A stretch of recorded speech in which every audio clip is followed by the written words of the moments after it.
Thomas the Tank Engine has worked his branch line for many years and knows it very well.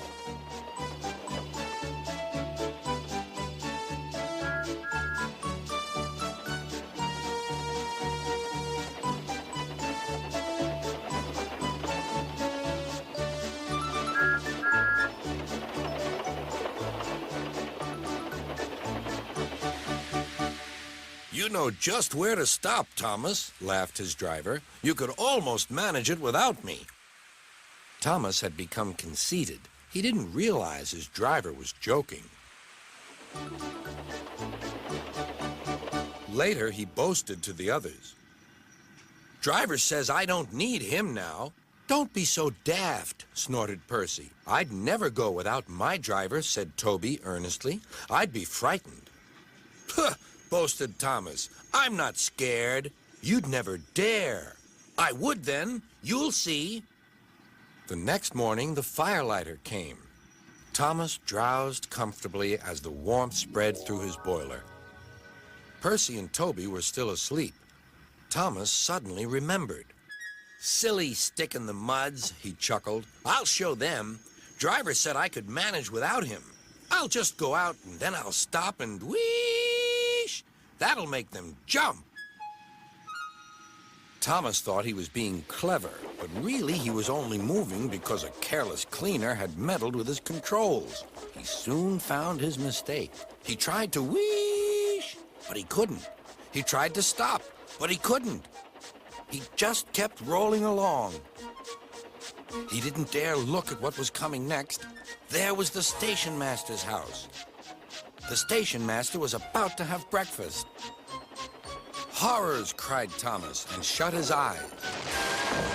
The house rocked, broken glass tinkled, plaster was everywhere.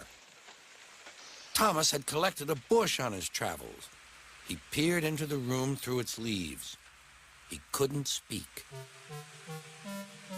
The station master was furious. His wife picked up her plate. You miserable engine, she scolded. Just look what you've done to our breakfast. Now I shall have to cook some more. She banged the door. More plaster fell. This time it fell on Thomas. Thomas felt depressed. Workmen propped up the house with strong poles and laid rails through the garden. Then, the Scottish twin engines Donald and Douglas arrived.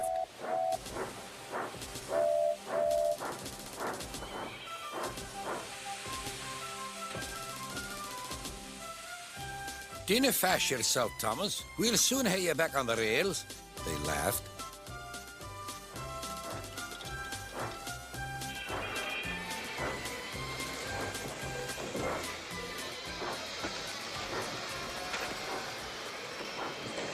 Donald and Douglas, puffing hard, managed to haul Thomas back to safety.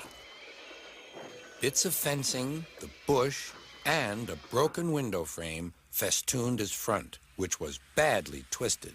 The twins laughed and left him. Thomas was in disgrace. There was worse to come. You're in a lot of trouble, Thomas. I know, sir. I'm sorry, sir. Thomas's voice was muffled behind his bush. You must go to the works and have your front mended.